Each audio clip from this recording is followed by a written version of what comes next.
러시아의 격언에 이런 말이 있습니다. 싸움터에 나갈 때는 한 번 기도하라. 바다에 갈 때는 2번 기도하라. 그리고 결혼할 때는 3번 기도하라. 결혼의 중요성을 단적으로 나타내 보여주는 말입니다.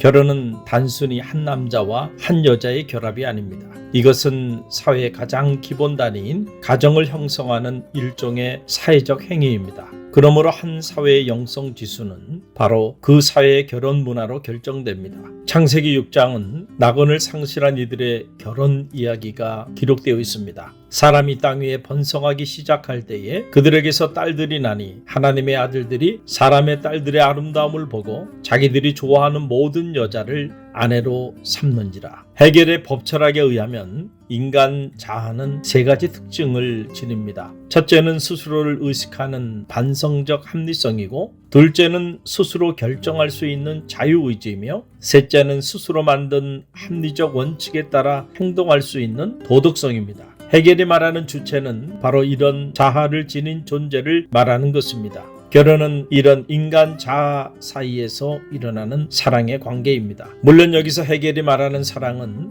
단순히 감정으로서의 사랑과는 구별됩니다. 그것은 윤리적, 법적 사랑을 일컫는 것입니다. 감정으로서의 사랑은 분별력 없는 열정과 일시적인 욕구를 표출합니다. 그리고 그것은 개인의 취향과 선호에 치우치는 지극히 주관적인 기분의 문제에 불과합니다. 헤겔에 의하면 이러한 사랑의 감정에 따른 결혼은 결코 지속성을 유지할 수가 없습니다. 그런 결혼은 일종의 왜곡이며 타락입니다. 그것은 욕구와 필요와 충동에 충실한 추상적 인격의 산물에 불과합니다. 창세기 6장에 등장하는 사람들의 결혼 이야기는 헤겔적 시각에서 보면 그것은 타락이고 추상적 인격의 산물에 불과합니다. 왜냐하면 철저히 자신들의 감정의 기호를 따라 행해진 결혼이기 때문입니다. 하나님의 아들들이 사람의 딸들의 아름다움을 보고 자기들이 좋아하는 모든 여자를 아내로 삼는지라. 여기서 하나님의 아들들과 사람의 딸들은 과연 누구를 지칭하는 것인가요? 하나님의 아들들은 형 가인에게 살해된 아벨 대신 하나님의 아담에게 허락해 주신 셋 후손들입니다. 그렇다면 사람의 딸들은 누구를 말하는 것일까요? 사람의 딸들은 바로 가인의 후손들입니다. 가인의 후손들의 기록은 창세기 4장에 기록되어 있습니다. 하나님의 아들들이 사람의 딸들의 무엇을 보고 아내로 맞이하였나요? 아름다움을 보고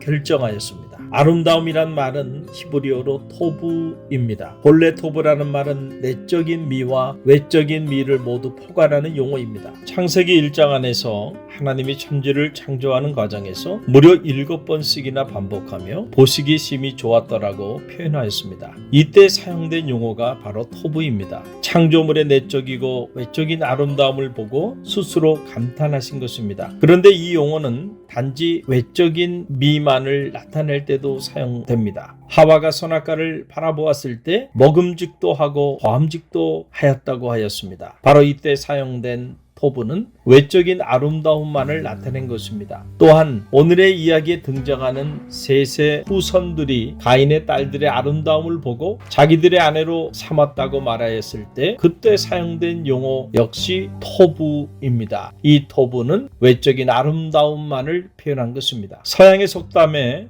여자의 아름다움만을 보고 결혼하는 것은 단지 칠해진 페인트 색만을 보고 집을 사는 것과 같다고 하였습니다. 노아 시대의 사람들은 여인들의 내적인 미보다는 외적인 미를 숭상하였습니다. 여자의 육체적인 외모가 존재의 가치를 결정하였습니다. 결혼은 그러한 육체를 향하여 불릴 듯 일어나는 감정의 산물이 되고 말았습니다. 헤겔은 이런 차원의 육체의 결합으로서의 결혼을 일종의 타락으로 보았고 그것을 극복하고자 하였습니다. 헤겔에 의하면 결혼은 윤리적, 법적 사랑에 기반을 두어야 합니다. 여기서 윤리적, 법적 사랑이란 무엇인가요? 그것은 바로 주체로서의 구체적인 인격에 기반을 둔 사랑을 의미합니다. 그러나 헤겔이 말하는 주체나 구체적인 인격이란 사실 인간 자신의 자아의 범주를 넘지 못하는 것입니다. 즉 주체란 인간 자아가 일시적이고 충동적인 감정이나 욕망에 치우치지 않고 자기 자신을 스스로 인식하며 합리적 사고 위에서 자발적 결단을 내리고 자신이 만든 합리적 원칙을 스스로 지켜나가는 윤리적 존재를 일컫는 것입니다.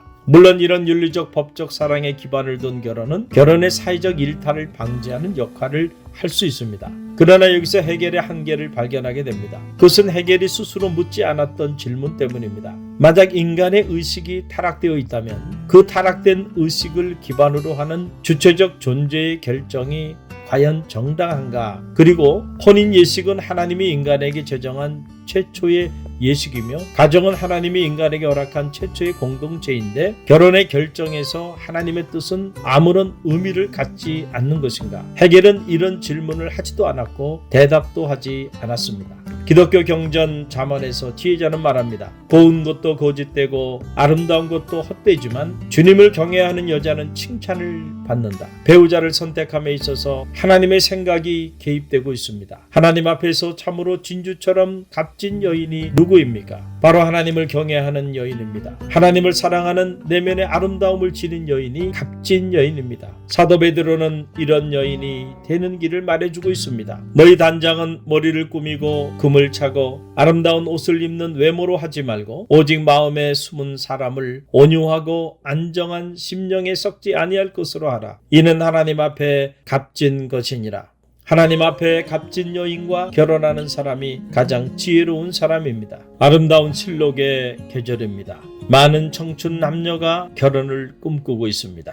성형적 미를 넘어서 그리고 해겔적 자아의식을 넘어서 하나님이 보시기에 참으로 아름답고 값진 배우자를 선택하는 지혜가 있기를 소망해 봅니다.